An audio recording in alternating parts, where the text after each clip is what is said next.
The death investigation this morning is now a murder investigation.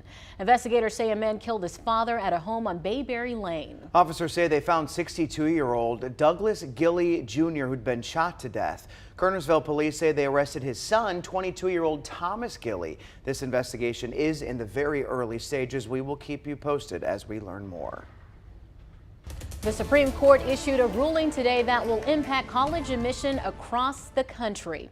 The ruling states it is unlawful to use someone's race when considering applicants. UNC Chapel Hill was one of the schools involved in this case. The initial lawsuit claimed UNC and Harvard discriminated against white and Asian applicants. The 6-3 decision was along ideological lines, with the conservative justices making up the majority. Chief Justice John Roberts wrote the majority opinion, writing the school's race-conscious admissions programs violated the Equal Protection Clause of the 14th Amendment. Now, in opposition, Justice Sonia Sotomayor wrote, it rolls back decades of precedent and momentous progress. The court upheld using race as a factor as recently as 2016 when the court had a liberal majority. Supporters of the decision say it will stop discrimination. Opponents believe it'll impact diversity at schools. Ever since this ruling, our children will no longer be treated as second-class citizens during college admission process. I strongly disagree with the court's decision. I believe our colleges are stronger when they're racially diverse. In a statement today, UNC leaders wrote, while not the outcome we hoped for, we respect the Supreme Court's decision and will follow its guidance. I know that this decision may raise questions about our future and how we fulfill our mission and live out our values. But Carolina is built for this, and we have been preparing for any outcome.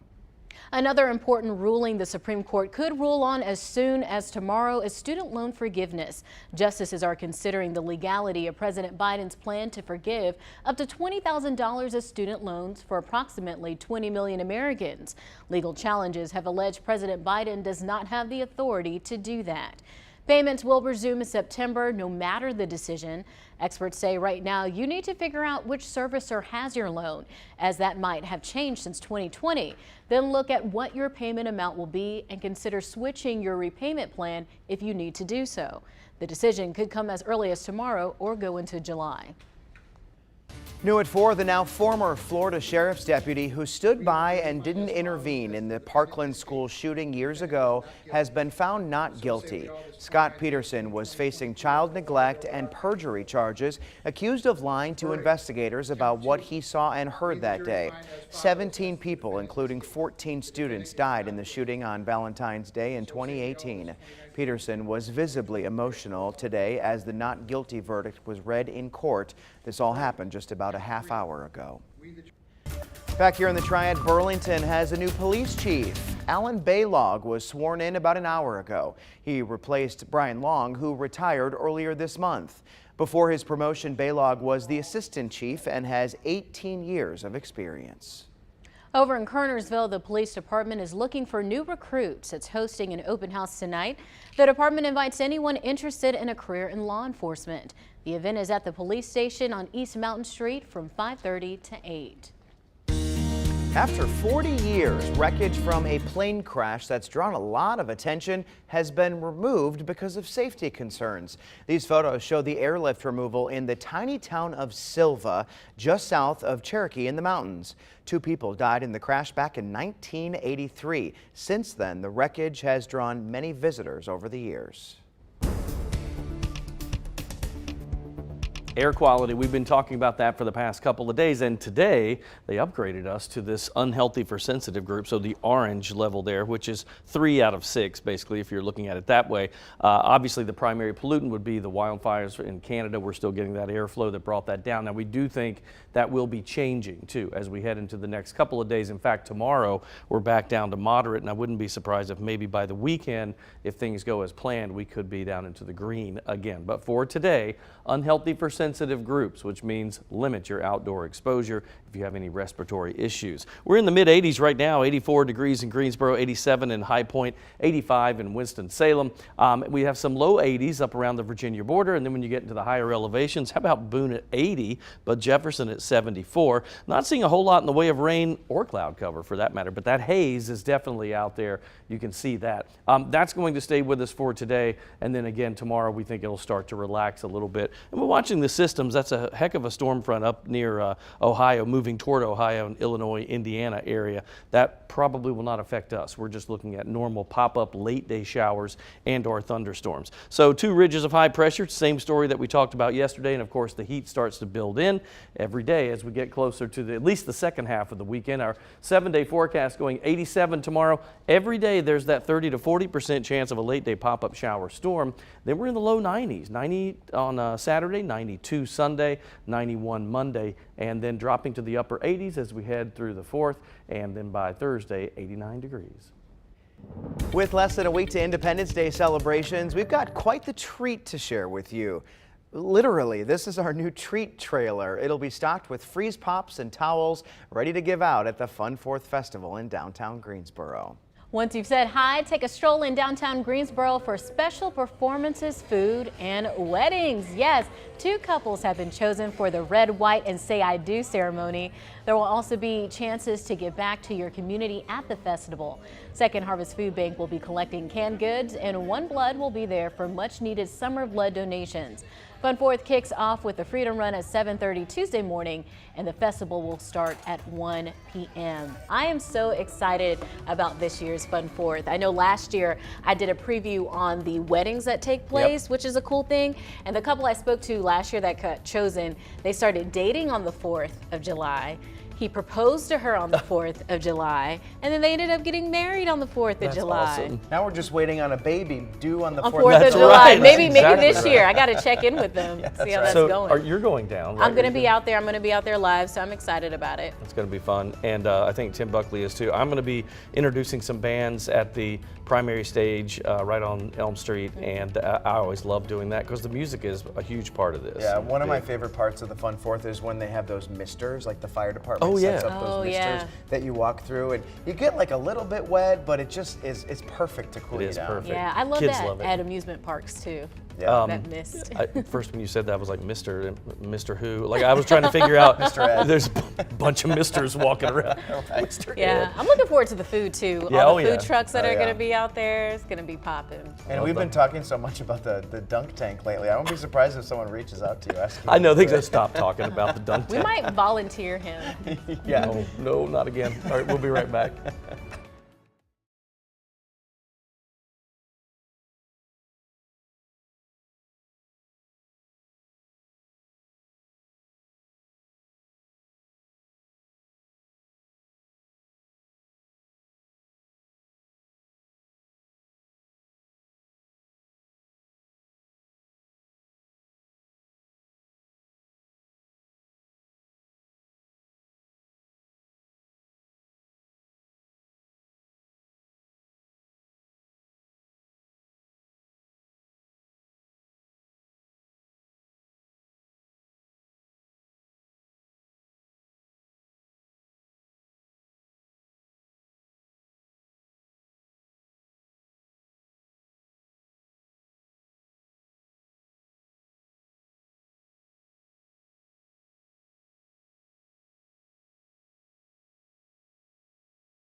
North Carolina A&T is leading the charge to bring up the next generation of agriculture professionals. The university recently received an $18.1 million grant as a part of the USDA's new Next Gen Agriculture program. Mohammed Ahmedna is the Dean of the College of Agriculture and Environmental Sciences. He says there is a current shortage of students in food and agriculture, as well as a lack of diversity in the industry. Ag is a major industry, number one here in the state with $100 billion each year. So we at North Carolina A&T, the largest HBCU in the nation, and us as the College of Agriculture, it is our responsibility to address this issue by both working to increase the number of graduates who will enter the workforce, but also increase the diversity. For the 5-year program, A&T will partner with 7 other universities and multiple public and private organizations. Together, the group will work to engage K-12 students, their parents, and their teachers, all in hopes to attract and retain more students. And then we recruit from there, and then once they are in the university, what we do is to make sure that they are well prepared for the workforce through experiential learning and research, through internship, through support, through providing them with scholarship and mentorship throughout the process. In various parts of the program, middle and high school students will use drones and robotics to learn about the technical side of agriculture, while college students learn to develop their ability to start and grow their own agriculture businesses. I think this is such a cool program. And when I was talking to the dean of the College of Ag, he was saying that agriculture is a central part to our life. We all need to eat, we all need to be clothed, so it's really important that we continue to grow those numbers interested in this field. And it's, you know, I feel like there aren't, like the American farmer has struggled for so long that a lot of people are like, I'm not doing that. And we need to sustain that within our own country so that we can buy our own stuff and not have to buy from other countries. That farming is still important. And when we think of agriculture, a lot of people think you're going to be a farmer on a farm, but there's so many different jobs that are out there. Like I said, the tech side, he even was talking about artificial intelligence in agriculture. The kids are going to be learning about drones and different things like that. There's a lot more than just, you know, working on a farm That's in their itself. name. Agriculture and technology, A&T. I first became really fascinated in agriculture when I moved to Nebraska for work because they are such a big ag state. And the one thing that I thought was really interesting is, so those states, Iowa, Kansas, are known for their corn, right? I mean, the corn huskers as their mascot. But I learned while I was there that 90% of the corn that they grow isn't even edible. It's for feed? Ethanol, wow. Which is wild. But really just 10%. It's a completely different strain of the corn that they've actually worked to alter the, I guess, the genetic DNA or whatever of the corn, so it's more valuable in ethanol. And so you don't even eat it. And imagine if someone as young as in the 5th grade learned about something like that. That could be something that they want to go into. So I think it's really great that they're starting as young as elementary school to get the kids exposed. A lot of chemistry involved in agriculture. Alrighty. We'll be right back.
You know, if we could just keep this temperature today and yesterday, that'd be good. Like mid-80s, that's hot enough for me, but that's not the way it works. And we go back to the low 90s in our 7-day forecast for at least 3 days. And really at any point after tomorrow, we could see a 90. It's just that time of the year, right? Our average high right now is 88. We're at 84 at the airport in Greensboro, at least where our official records are kept. Burlington, you have the same reading, 84. 85 in Winston-Salem, also in Asheboro and Lexington. And Troy's in the low 90s in Montgomery County, 91 degrees. A couple of clouds in the western Piedmont, but not as much right over the heart of the triad. The systems you see working their way down from the south, they probably will not affect us. We have a couple of ridges of high pressure that are in control. You can see the one in the Gulf, that's really the one that, not that we're concerned with, that's just the one we're watching because that brings the heat for us, right? So if we put this in motion and go through your Friday morning and your Friday afternoon, you see that high starts to slip a little bit to the east, and that opens the gate for that hot air, and that's why we see those low 90s for temperatures coming in. All right, so if you factor in the temperatures that we'll see probably Sunday, Monday, and Tuesday, and then do the humidity and all that with the feels like index or the heat index, we'll be close to 100 degrees on that. 99 on Sunday, 98 on Monday, and 93 for the 4th, so it looks a little bit better. Just know that you'll probably need to hydrate a good bit for the second half of the weekend and through the 4th, although the temperatures are only 2 or 3 degrees above normal for this time of the year. So for tonight, we're looking for that overnight low at 68 degrees. Winds are not an issue, southeast 5 to 10. That's a warmer flow, right? And that should help us with the smoke from the fire, because if they're coming out of the south, that'll help to push that away. So we're hoping that maybe by Friday, definitely Saturday, that haze will start to retreat. And then for tomorrow, those high temperatures go up to 87 degrees. Rain chances now, we're back into that typical pop-up late day shower, that summertime pattern that we're used to, and that's that 30 to 40% chance of an isolated shower for pretty much each and every day. I'll apologize, I got to change that 7-day forecast. We have the fun 4th there on Wednesday. It is Tuesday, so let's go with 87 tomorrow, then 90, 92, 91 for Saturday, Sunday, and Monday. There's a 30 to 40% chance of a late day pop-up storm every day, and then by the fun 4th, we're back to 89 degrees, 88 on Wednesday, and 89 on Thursday. There's a good chance you are excited about seeing or setting off fireworks over the coming days. If you have a dog, you might be dreading it. The constant explosions outside can send them into a panic. Experts have some advice. Letting them hide. I think it's a normal behavior for dogs when they're scared to find somewhere to hide. You might even want to make a safe space for them to hide. It could be their crate, a closet, under the bed, or somewhere in the basement. Try exercising them during the day to tire them out, and give them toys or treats to keep them busy. Bring outside dogs inside and close all doors and windows. Play music or turn on the TV. That way you can help drown out the sound of the fireworks. And every year we hear about pets escaping the house or yard because they're so scared. Well, now's the time to make sure you have their identifications in order. Speaking of furry friends, the Lenoir County SPCA is starting a program that benefits dogs and people going through recovery. The program is called PAWS, which stands for Post-Acute Withdrawal Syndrome. Rescue Coordinator Jenny Jarman hopes this is a way to give back to the community. Working with the dogs has done a lot for my mental health and my sobriety, and I think it could help other people too. And the community does so much for us, and we aren't in a position to do a lot of things for the community, but this is something we can do. The plan is to allow recovering addicts and alcoholics a chance at connection through walking dogs together. It will also help dogs gain more trust with humans. It's definitely twofold there, right? Because you're helping someone who has an addiction, and oftentimes, as we know, dogs are comforting, and they can be comfort animals. And so you're helping people who have an addiction.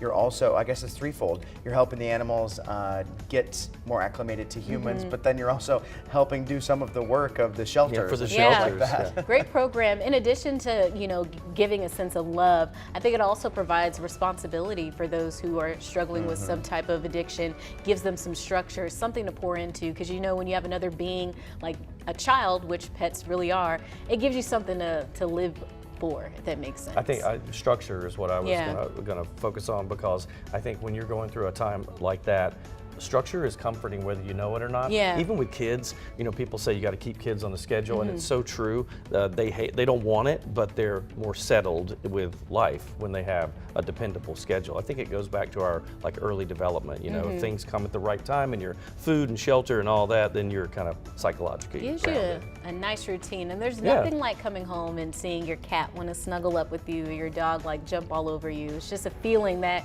you know, sometimes humans can't give. My dog's so big when he jumps on us, about kills us. We always have to tell him, calm down. And imagine if you let your kids do whatever they want at all times. Wrong. Yep. You pay for it in the long run, Yeah, and so do right. they. Yes, true. Very true. All right, let's take a break.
I don't know about you, but the summer heat might have you thinking about ice cream.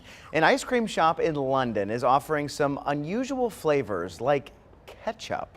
They're offering frozen treats based on the shop creators' favorite foods. There's one that tastes like sweet chili sauce, peas, and crumpets. If you prefer something a little more tame, they also have Rice Krispies and Cocoa Pops. No, thank you. Well, so what's the strangest ice cream you've tried or heard of? I asked you on my Facebook page. Edward Schmidt says garlic. They have a garlic festival in California every year, and one of the highlights is garlic ice cream. Pamela Fuller wrote purple yam. Ann Lightfoot, my physics teacher from high school, wrote wasabi. Lynn Barnes, jalapeno. It was less than delicious. And then Lynette Washington said rose petal.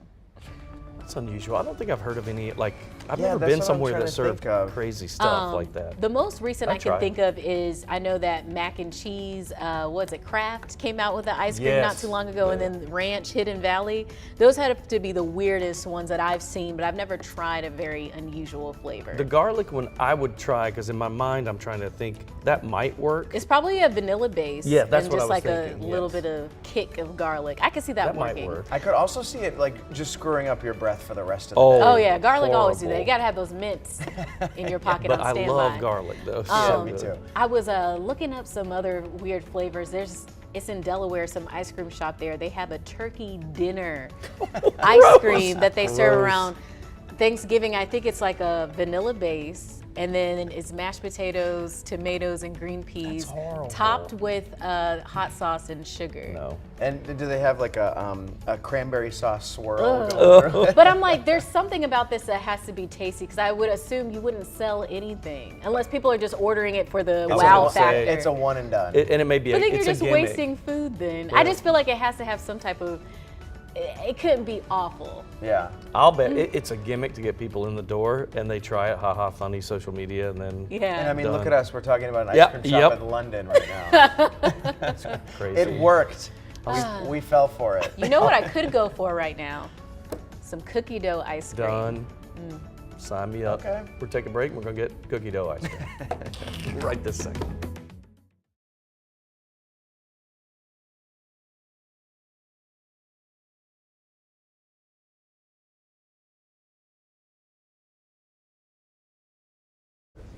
That don't sound that bad, Mary.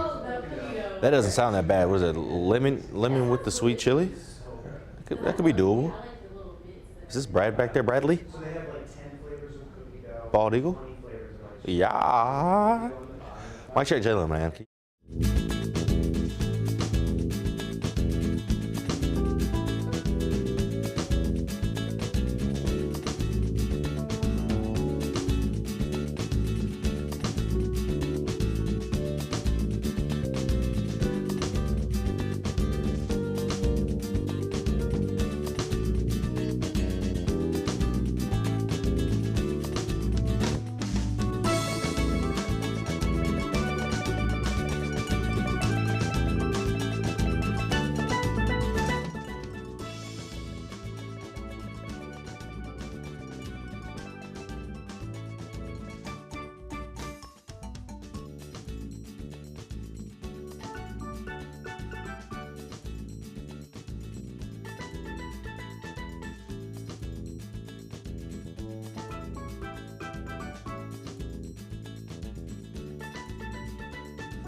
We have an update to the breaking news that we have been following this afternoon regarding a shooting. We now know that a man accused of killing his father in Greensboro is charged with 2 other deaths.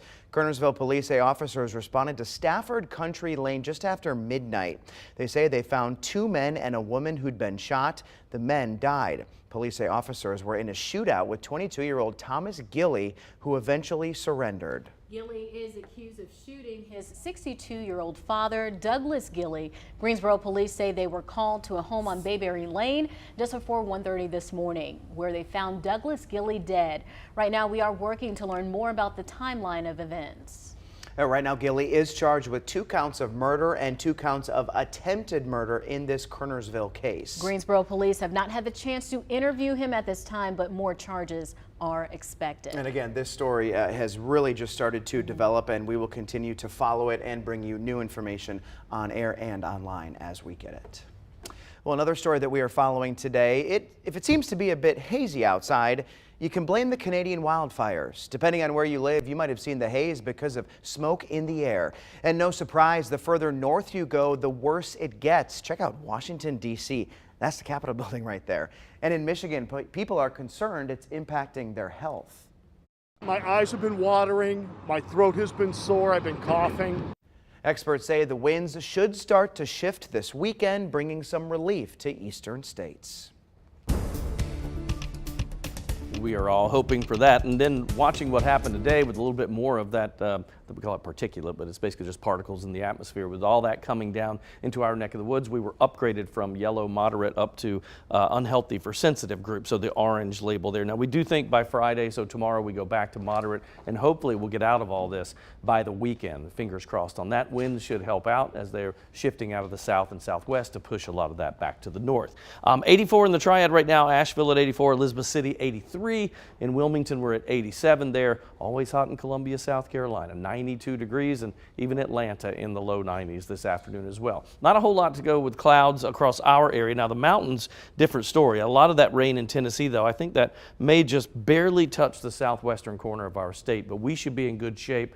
A double ridge of high pressure, one to the northeast and one in the Gulf, will help to clear us out. And then we just get the typical pop-up late day showers and storms. So that will be a normal 30 or 40%. That will start for us tomorrow and run possibly for the next month or two, right? That's just summertime here. All right, here we go with our corrected 7-day graphic for you. 87 on Friday. There's that 30% chance of a late day pop-up storm or shower, and that's a 30 to 40 across the 7-day. We'll bump it up to the low 90s though for Saturday and Sunday. It's 90, 92, with Sunday having the hottest high temperature for the week. 91 on Monday. For the 4th, we're down to 89, and then some upper 80s for Wednesday, Thursday, with again those typical late day shower or storm chances.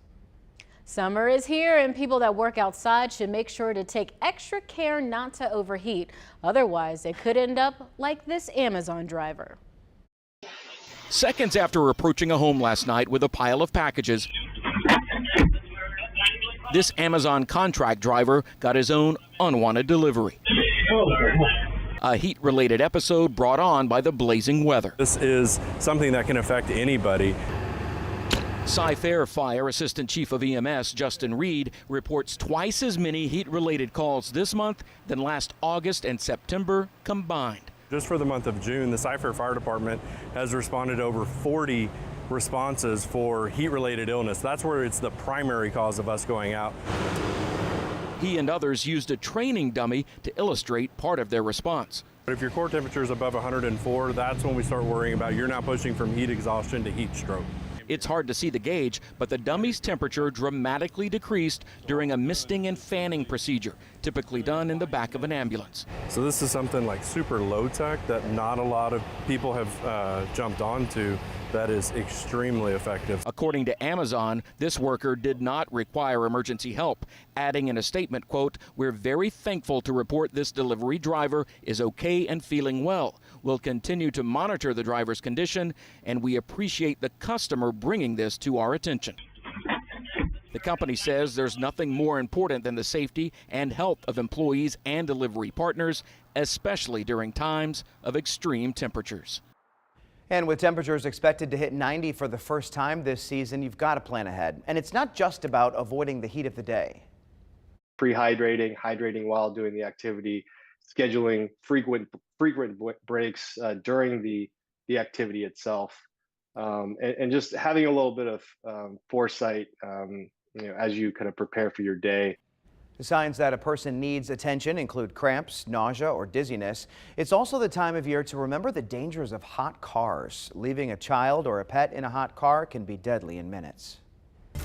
UNC Greensboro received money to help close the health gap. The School of Nursing received a grant worth more than $2.5 million. The school will use the money to prepare more nurse practitioners to enter the workforce. The money will help students from underrepresented backgrounds earn graduate degrees. The school will work with Cone Health to train the students. The Wildcats from Eastern Guilford High School got a big surprise this week. It's courtesy of one of the most famous families in baseball. WFMY News 2's Jalen Gilkey went there to check out their upgrades. The Cal Ripken Senior Foundation travels the country revamping athletic facilities for high school athletes. And this week, they made a stop at Eastern Guilford High to upgrade the Wildcats' athletic facilities. And thanks to Cal Ripken Senior, these athletes at Eastern Guilford got upgrades to their weight room, which includes brand new equipment, a fresh paint job, and a new sound system. Back in 2017, the Ripken Foundation did similar revamps at Smith High School and High Point Andrews. So they reached back out to Guilford County Schools this year to see which school should be next on their list. I really wasn't expecting this big transformation to our weight room, you know, and I'm just saying now, not that we couldn't compete before, but this is a big step in us becoming a great competitor. When we first got a glimpse of the equipment that was in there, it was mind-blowing, you know.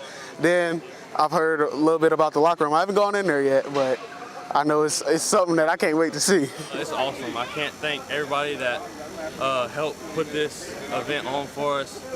It's awesome, and I know everybody around me, all our coaches, all our athletic staff is very grateful for it. It's been at least 2 decades since there had been much of any upgrades to these facilities at Eastern Guilford. No one knows better than current athletic director and former Eastern Guilford Wildcat, and also a big-time Cal Ripken fan, Jay White. I was waiting on this helicopter to land in the parking lot, but I don't think we're going to get that lucky. So, Mr. Ripken, thank you so much. It was overwhelming to get this opportunity from the get-go, and having to sit down and plan out things of this magnitude that normally we would take months and even years to have to raise the funds for. So it's just an awesome opportunity for our athletes. So not only did the Wildcats get a revamped locker room, but there were upgrades to the training facility as well, and they even got a virtual reality room that all students, not just athletes, will be able to utilize. I've never seen so many football players grinning. Yes. Like all of them look so happy. It was not after a winning game, right? Right, exactly. It was just so cool just to see, like when they walked through the door and everybody, they started yelling and clapping, and just the smiles were ear to ear. I mean, this is a moment that these kids, they'll remember for the rest of their lives, you know, that this foundation reached back out to their school to help out. And they got some nice equipment there. Really they have nice. the TSR straps in there, the huge medicine balls. I think when you have good equipment, it even impacts your performance as well. Look at you, fitness You guru. know, I'll be up in the gym. Dropping the names over here. That's so cool, and to have the Ripken name behind it. Yeah, I mean, that's big. it obviously they would be gracious if it was a private donor or something like that. But I mean, what a name to be behind all of that. Exactly, a family that knows exactly what needs to be done, exactly what you need to be successful in athletics and life as well. So just this whole thing was just so great just to see, and I can't wait to see, you know, how they utilize it and what this turns out to on the field and the different courts and the different aspects of sports. Was it just equipment, or did they? No, they got paint, they got so those equipment, quotes on the wall and all that? everything that you saw was a complete revamp. Wow, I mean, they that's stripped nice. it down, and it all happened in 2 days. How does the virtual reality room work? Well, so actually, I wasn't able to stick around to see, and that's what I was most disappointed about. They're probably still out there right now in there, but I'm sure it's amazing. That sounds like a Don't you dope hate experience. Deadlines. Deadlines. Man. Story of television. All right, switching gears now. The Triad could soon become a mecca for gas station and convenience store enthusiasts across our state. Cult favorite Buc-ee's, known for having over 100 gas pumps, clean bathrooms, and its food, is considering opening up a location in Mebane. It's looking at a property off of I-40 near Trollingwood Hallfields Road. Buc-ee's previously tried to open a location in Orange County, but pulled out of the area, saying it wasn't a good fit. Looks like we didn't have the video for that there, but right now the project still needs to be approved by the Mebane City Council. No timeline is set yet. I can't believe they would say no, because if you've ever seen a Buc-ee's, remember our director Jeffrey that used to work here, he had a Buc-ee's lunchbox, a Buc-ee's t-shirt. Oh, like wow. People are gigantic fans of this, and it is like the size of like a Walmart superstore, and their claim to fame, one of them, is that their bathrooms are the cleanest anywhere off the highway. See, they got me with the bathrooms, because I usually go to rest areas rather than gas stations when I have to pull over. But I've never been to a Buc-ee's before, but I follow people on social media that live in Alabama, because I know they're pretty big popular in the down deep there. South, yep. And they look great. Like on the inside, it looks like a restaurant almost inside. You Have get you some been? good food. I've never been, but I'm familiar with the name because I've driven to Florida plenty of times along I-95, and I mean the signs are everywhere. I mean these places, have a lot of fans. People are obsessive over it. In fact, all you got to do is just Google Buc-ee's fans, and you'll see all the pictures. I mean, it's the craziest thing. I love it. I've only been once. All right, we'll be right back.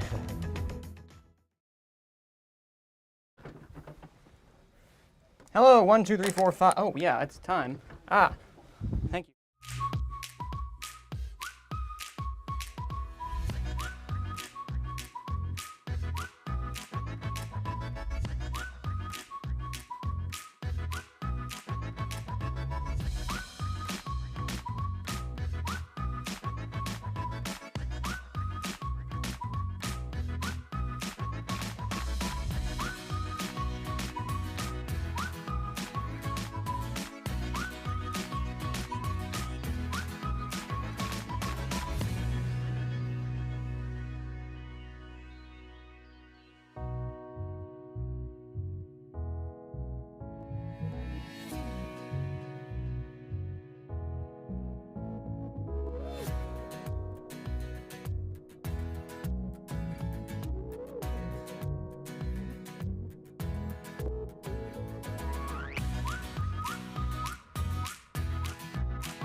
In this week's movie review, WFMY News 2's Manning Franks is going back to the key elements. Literally, earth, water, and fire are all a part of the new Pixar film called Elemental.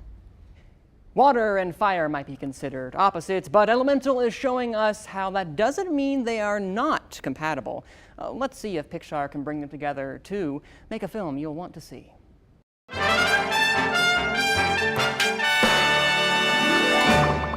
Pixar is a household name, full stop. Their creativity and imagination know no bounds as they have created movies in the past like Monsters, Inc., Up, WALL-E, The Incredibles, and of course, Toy Story. Yeah, it's been a while since they have reached those same heights, and perhaps it's just me. I feel like their movies nowadays have lost a similar sense of wonder and awe like their earlier films possessed. Sadly, Elemental doesn't do much to change that narrative. Well, we all live by one simple rule. Elements cannot mix. That pipe squished me all out of shape. Dang. That's better. Oh. Pixar returns to the big screen with the film Elemental, a movie about an unlikely pair of element-crossed lovers. Ember, a hot-headed fire element, and Wade, an easygoing water element. The rules of Element City state that they shouldn't be together. After all, how can fire and water mix? Still, despite being elements apart, Ember and Wade are gonna try, even if it means the disapproval of her family. Elemental plays out like your standard rom-com, only set in the imagination of what you would expect from Pixar, meaning that the world and the characters are a thing of breathtaking beauty. The animation is unsurprisingly top-notch, and the world of Element City feels densely rich in personality on the screen. In fact, the two lead performances from Leia Lewis as Ember and Mamadou Ache as Wade enhance an otherwise trite romance thanks to their vocal chemistry. They, along with the animators, are the true stars. Where Elemental falters is in its shockingly shallow story that feels unoriginal. While the meet-cute romance may give you a smile or two, the well of goodwill runs dry as the film progresses. Instead, the film throws itself into tropes of star-crossed lovers, familial expectations, finding your voice, generational trauma, and many more that feel half-baked. Like the storytellers had the bright idea of an elemental world, and then they decided to throw a surface-level story together. No spoilers, but there is a line in the film that is the equivalent of the tired quote, "No, Dad, I'm giving up on your dream." Listen, Pixar is not required to completely change the game with every new release. That's just not possible. But their brand has become synonymous with quality, and unfortunately, Elemental is too middling to get that quality distinction. I'm giving Elemental a lukewarm for you to decide. You can watch it only in theaters. You weren't a fan of this movie. I liked it, but the problem is Pixar is so good. I mentioned some of the ones at the beginning there. We know how good Pixar can be. This one just kind of felt like, oh, okay, and I'll forget about it. I think a big part of that is, we were talking about it, I didn't even know that this movie was in theaters. And that's the problem. I think Pixar really conditioned people that their movies would be on Disney Plus. During the pandemic especially, more so than any other animated studio, they really conditioned people to be like, oh, it'll be on Disney Plus, if not immediately, in a couple weeks, a couple months maybe. This, I think, is suffering because it didn't do great at the box office as well, too. But it will eventually be on Disney Plus, do you think? Yes. Oh, yes, sure. of course. Okay. Disney Plus is like, yes, we'll take everything. And I think they're having a soul-searching moment, soul, get it? A soul-searching moment of realizing, okay, how are we going to proceed forward, because we can't condition people to do this. Because my youngest two really want to see it. Yes, and you're probably going to wait till Disney Plus, or, and that's the other issue. For another topic, for another day. But Elemental is the problem with this movie, is that it doesn't feel like it earns a distinction of being unique enough to live. Like when I said, there was that line of, "No, Dad, I'm giving up on your dream." Yeah. It is almost exactly the line reading in this movie. And I'm like, Pixar, come on, do better. That's unfortunate, because I know with Pixar and these animated movies, it takes them years to put them together. Years. It's gorgeous to look at. Like, it is a breathtakingly gorgeous film, but all Pixar films are beautiful to look at the very least. That's a given. Oh, yeah.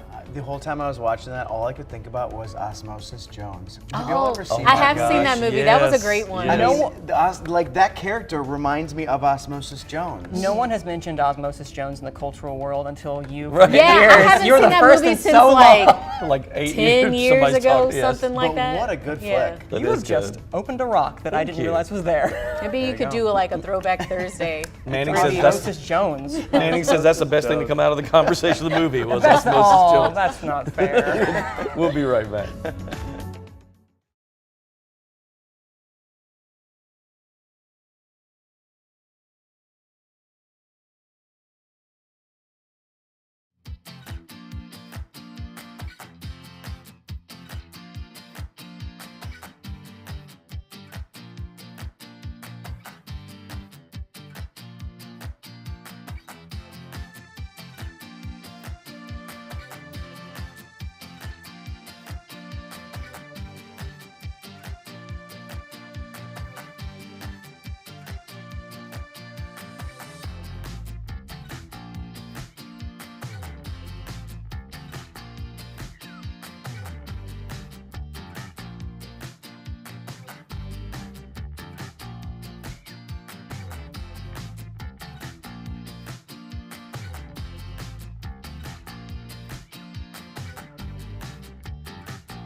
A racetrack in Washington hosted a grandparents' weekend for the first time. The main event, a race, but not with horses. Check this out.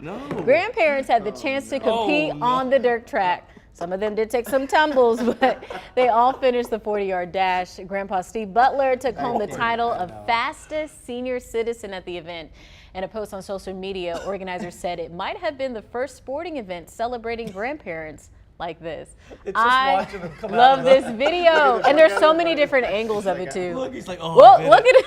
And you know what cracks me up is like some of them are wearing long khakis, like the typical outfit. That's the Like thing. they were just pulled out of the crowd. When you go to the gym, sometimes you do see some of the senior saints. That's what I'll call them, wearing jeans and khakis on the exercise equipment. I can't just do never that. get that. Sweat to death. I just like the first guy. The guy in the blue, because you can see him go down. It's like, but they're really giving it their all. How many Pumping EMTs those do you think arms. they had? Oh, they had to just have like some help standing people by afterwards. Like, well, but and if somebody had kids young, like let's say somebody had a kid at like 19 or 20, then it's feasible for them to be a grandparent by 45, and you still have some life in you at 45 running. But this guy is taking off. Look at him. He used to run track back in the day. He's like high stepping. He was leaning forward. He was doing the whole. He did it with ease. That's awesome. That's kind of cruel though that they made him like climb over something at the end, right? It's just the fact that it's in those cages, like where the horses are releasing his people. It's just so cute and funny to me. Was it a charity event? It must have been a charity. That event. lady right there is getting it too in the black. I want to see the interview with the winners. Or who was the oldest to finish the line, too? That'd be cute. Right. All right, let's talk about a forecast. It'd be hot to do that out here. Oh my gosh. Yeah, and with the air quality, no, you don't need to be trying that anytime soon, whether you're a grandparent or not. Especially if you have, if you're in the sensitive group for respiratory issues today, not a great one. But tomorrow we think we go back from the orange down to the moderate, which is yellow, and that's a good thing. Hopefully by this weekend, fingers crossed, we'll be in much better shape. 68 will be our low tonight, partly cloudy. We do have a chance of an afternoon or evening pop-up shower or storm tomorrow, so we get back into that summertime pattern where we see that 30 or 40%. Pretty much every day. I know we're not used to that yet, so when you look at the 7-day, don't think we're going to see rain every single day. It'll be hit or miss and very isolated.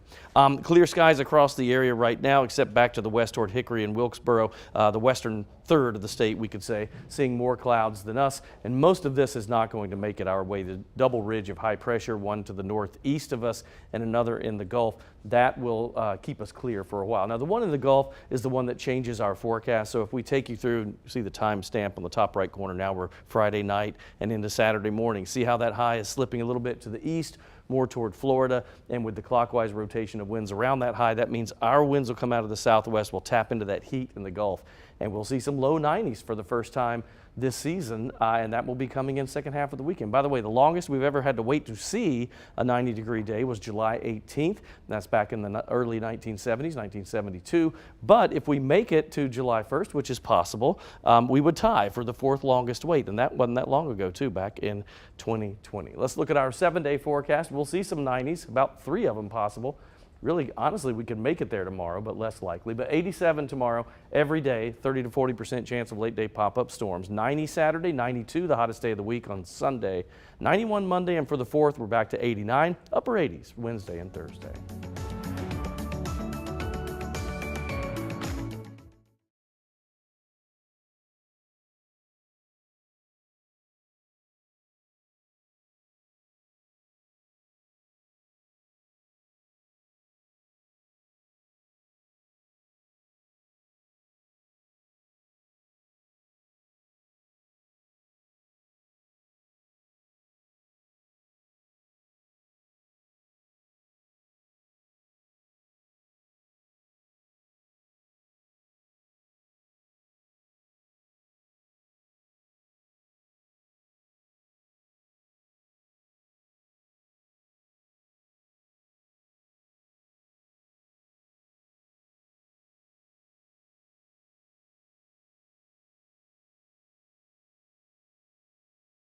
But like to see them, you know, come out of the horse gates was kind of funny.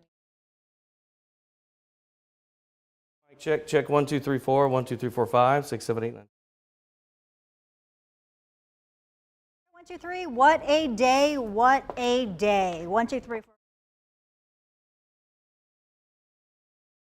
Check mic, check microphone, check 1 2 3 4 5 6 7 8 9.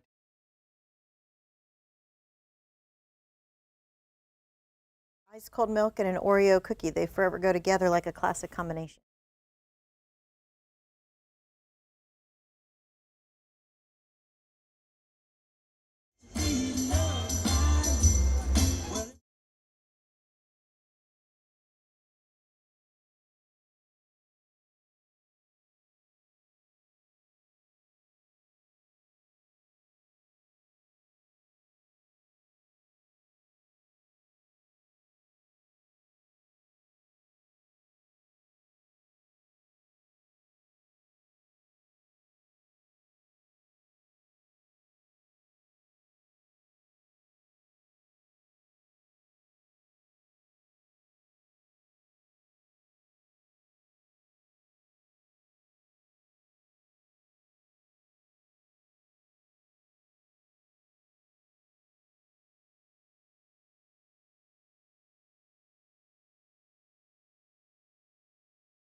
Maybe you've seen the situation at an Iowa TV station this week where the chief meteorologist resigned after getting death threats. Apparently, he's been inundated with hate mail because of the way he'd include climate change conversation during his weathercasts. In emails to the station, viewers would call it a liberal conspiracy, one even asking where he lived so they could give him an Iowan welcome he would never forget. Are you kidding me? You're so upset about something a meteorologist says that you're threatening their life. Fortunately, I've never dealt with an extreme situation like this, but we oftentimes will hear from viewers who are upset with something we've said or accuse us of being a part of a bigger conspiracy. For example, over the weekend, a man came up to me and accused me of lying on the news. He told me he understood that I was just doing my job because the government pays my salary, so I had to say what they told me to say. It's wild to think people actually believe the government pays me to say certain things on the news. I'm not sure where they get this stuff, but it's frustrating since we all try so hard to give you the facts in a balanced manner. It took me years to realize there's no convincing everyone of anything. It's really a good lesson for any aspect of life. There will always be people who doubt you, but if you truly believe what you're doing is right, keep focused on doing the right thing. That's just my 2 cents. And your 4 to 5. WFMY News 2 at 5 starts right now.